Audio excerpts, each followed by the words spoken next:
Hey everyone, welcome back to Gnostic Alchemy. My name is Genevieve Akel. I'm a Gnostic priestess and nun. And today I want to talk about the hero or heroine's journey and the mother's annual cycle that she takes us through, which is a story. It's the hero or heroine's journey. We go through it every year, and it's elevated and aligned to the mother's natural seasons. The mother being Sophia, the conscious planetary earth mother. She's alive. And she has her own biorhythms. And when I first had a Kundalini awakening, I was pulled into her natural rhythms and her seasons and her process of evolution. And what I came to notice was that every year, my personal story would go through all the steps of the heroine's journey. Now, the hero's journey is a very old, ancient pattern of storytelling or human evolution. We are storytellers by nature, and we go through personal stories. And the path of each of our stories and the bravery we feel to be the hero of our story, be an active player in our story, takes us through the full journey, the heroine's journey. And this journey begins in February, March of every year, and it comes to a close in February, March of every year.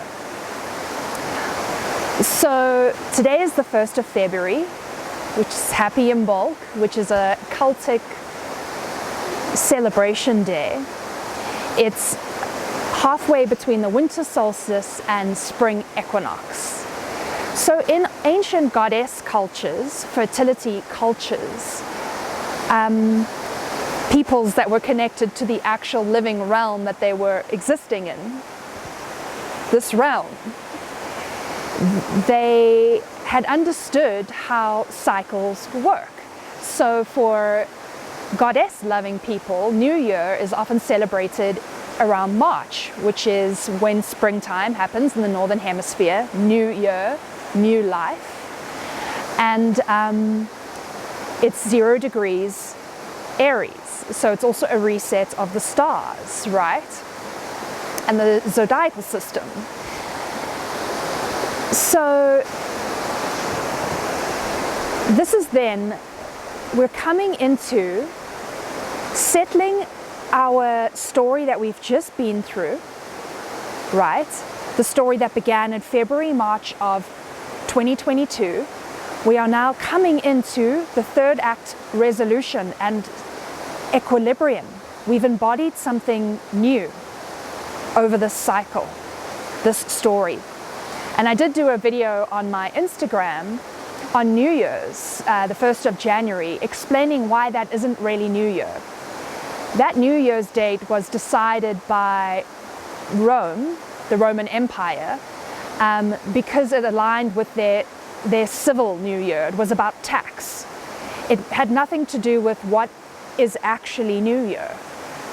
In reality, this earth reality, we are on the body of a living mother. Our living mother, Sophia, she's alive.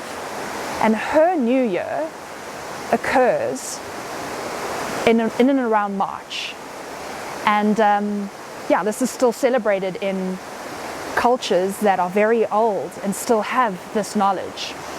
So in that video, I explained that New Year is when we actually come to the second act climax of our story. I won't go into breaking that down exactly.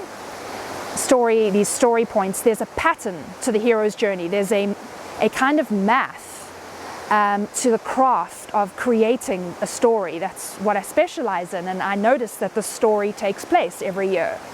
So not only is it a seasonal change on the body of the mother that we live in, but it's also a change within our own bodies and our own psyches, if we choose to align with it. So from now, right, Imbolc is about the usherings of spring. Spring is in the air. It hasn't arrived just yet. There's the seed right below the surface of the earth, but it's germinated and it's there and it's ready to burst forth. And it's still cold and chilly, but spring is on the horizon. So in your own psyche right now, what is likely to be happening is you're getting a sense of your spirit is calling you to something higher. You are having a sensation about what that might be, right? In your heart, there's a quiet voice that is saying, we need to do this. We need to let go of this. We need to step into this. And whatever that call is, it's slowly coming into frame now, right? It's there in the subconscious. We feel it around now. And between now and March 22nd, this call will become stronger and stronger in your being and in your psyche. You will know what you're being called to, right? And in storytelling, this is the beginning of a story. When you watch your favorite film, right now, we see the protagonist in their normal day-to-day equilibrium, and something's off, right? And they have an inciting incident that calls them to the adventure, calls them to step into something new, go somewhere new, release something that's become a dull attachment. So this calling is happening inside you right now. And it's very special. And in the first act of storytelling, what will happen usually is this call will come into being and we'll have a bit of a refusal. This is what happens in the first act, right? The heroine doesn't get the call to adventure. Hey, why don't you let go of that wound and do this immediately? The heroine, it kind of scares us, so we kind of refuse it. It's in the peripheries. We deny it. Nah, that can't be real. Nah, that's stupid thinking. You know, we deny it. We refuse it because it's asking us to evolve, and we've become used to something. And sometimes the ego likes to hold on to comfort, even though it's not good for us. So the challenge right now is, can you step out and do the thing that is your heart is whispering for you to do, even though you have no control over the outcome? There's usually something that has to be let go. Something that's maybe not too healthy for you, but you've got used to it, and it's a comfortable numbness, right? But the call is asking you to step into the new world. And over the next 2-3 months, you will need to decide whether you trust this inner wisdom over your mind telling you it's not safe. The mind, or the egoic self, wants to stay in places that it can control, even though they're depleting in some way, or there's a lack of fulfillment and expansion. The ego knows it and likes to hold on to those things, and has probably built those patterns or those relationships or those situations out of a wounded place. Okay, so it's never easy to take the step, but that shouldn't stop you. And I want to tell you, as somebody who walks this path, and I know how scary it is, I left my ex-marriage in March. And that marriage and that person was everything to me. And it wasn't all good and it wasn't all bad, but I knew I had to go. That was hard. And that happened around this time of year. And it was tough. It's not easy stepping into the adventure. There is a quest dimension, and it only happens when the hero or heroine answers the call, no matter how scary it is. No matter how much your mind says, no, but we have responsibilities. No, but I have a duty to this. No, but this is the obligation. Sophia and you are here. You are here to live the most beautiful, playful, expansive life. That is your divine right. And the ego will want to keep you in the arena of comfort, comfortable numbness. So look out for this now, on this in bulk, right? And it's interesting, it's St. Bridget's Day in this cultic goddess-loving culture, right? And they often will weave Bridget's cross, which is the perfect cross. I wear one as well. All ancient goddess-loving cultures wear the perfect cross, the cross of the earth, equal on all sides. The cross of the earth, that's the symbol of the earth in astrology. And they weave this cross today and at this time of year because it's acknowledgement that the wheel of the year will turn again. The wheel of evolution will turn again. And we're coming to the end of one cycle, one embodiment, and we're being presented with another one. Will you let it turn? See, because if you don't take on the adventure, and there's no control in the adventure. I've just arrived a few days ago in Mexico. I thought I would be going back to India. I have my people there, my community in Oroville. I love this place. I was like, that's it, I'm settled. I had the right visa in my bag as I left India to go visit my brother in the US. And then my spirit said, no, we're going to Mexico. And there's a moment of fear there, but I'm not settled there. That's completely new. I have everything arranged in this other area. That's where my mind thinks I'm going. But my spirit said, we're going somewhere else. I have an adventure for you. The quest, the heroine's adventure, or the hero's adventure, the journey, is not something you can control. You just have to step into it. And as I decided, I said, okay, this is scary, but I've done this a few times and you've always proven yourself to me. Right? So the more you do it, the more you become accustomed to it, and the more you're like, yeah, that's just how I live now. That's just how I live now. You live in intuition, in play, a sense of trust, full surrender. I don't need the full picture. I'm stepping out in faith. Then the next step is given, right? So the decision has to be made and the step has to be taken without you having it all planned and set up. So there's fear, and you must do it in spite of the fear. Then you're on the quest. And there's a symbiosis between that bravery and the way this divine, gorgeous, loving mother intelligence brings people, abundance, everything comes your way when you take the step. So as I stepped into coming here, I knew I was going to do this. The same day I was seeing an eagle flying overhead, and for me, I have a connection with the eagle, and it means trust me. The eagle is the higher vision of the loving father, mother. They see the path, I don't see it. But I trust the eagle. I will always follow the eagle when I see it, because it proves itself to me. And then I happened to meet a friend who's beautiful and gorgeous, and I love her, and she also wanted to travel, so we're traveling together.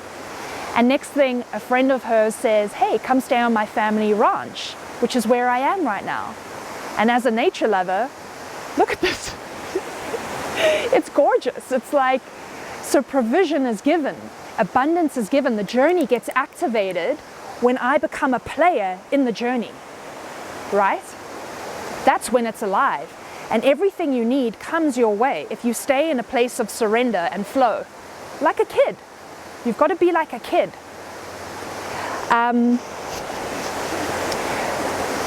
It's beautiful.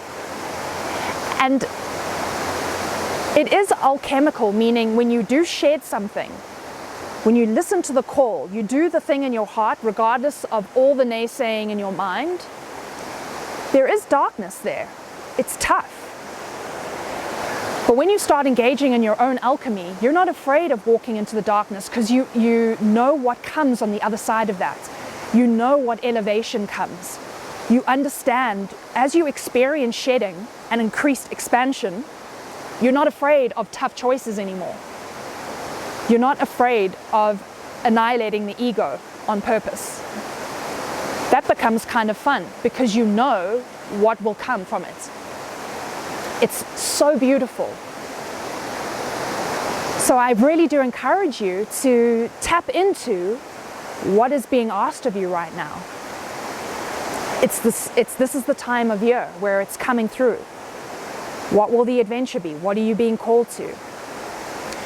One thing I also want to say is that, you know, for years, I was called to detach from my own codependency and my toxic patterning and relating in my ex-marriage. I was called to detach from that. And I refused, and I came to a threshold moment. Will I cross into the new world? Will I cross the threshold and make the decision? And I would go, no. And I would go back into the relationship. And if we decide to do that, if you don't take on the adventure, you will go through another year of cycling through the same shit.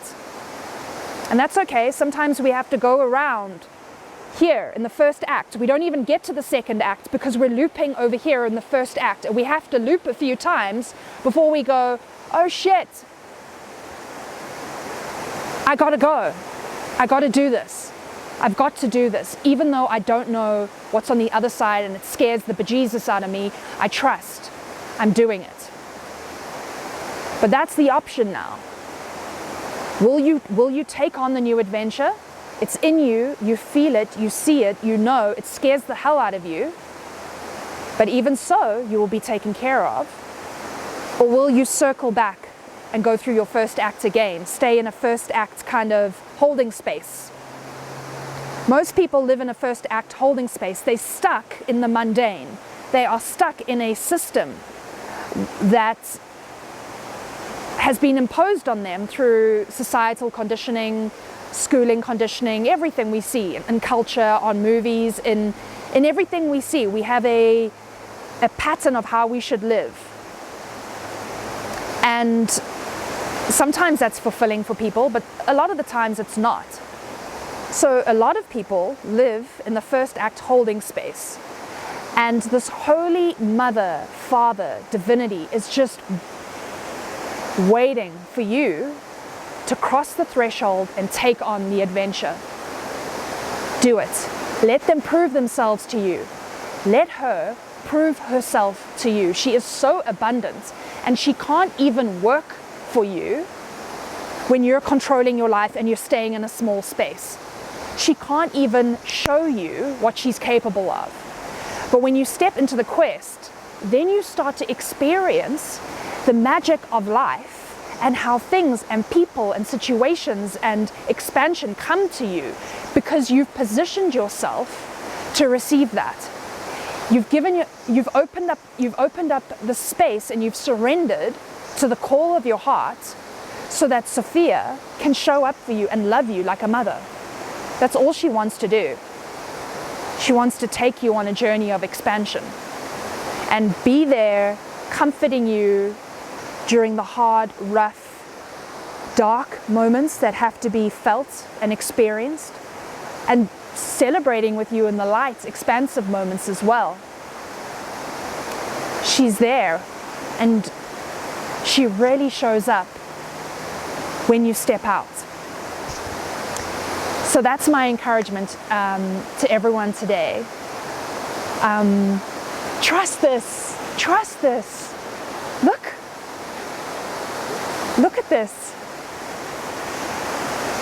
This is her body.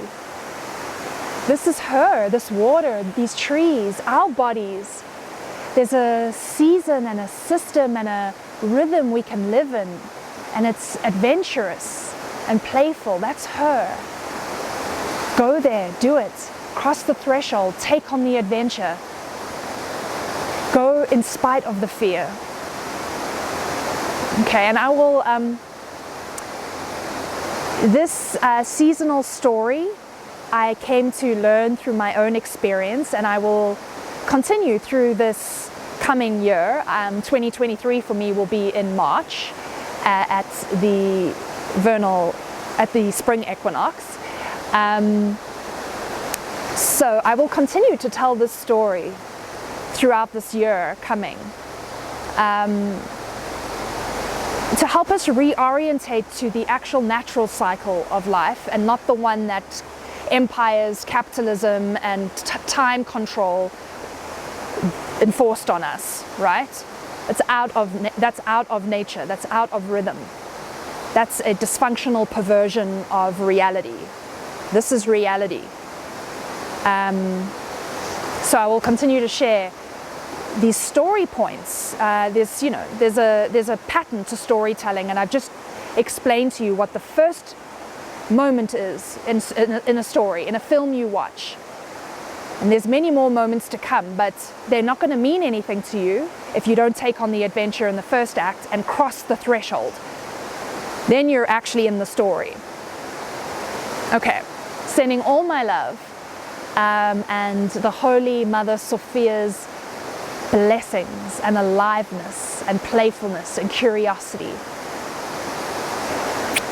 Bye.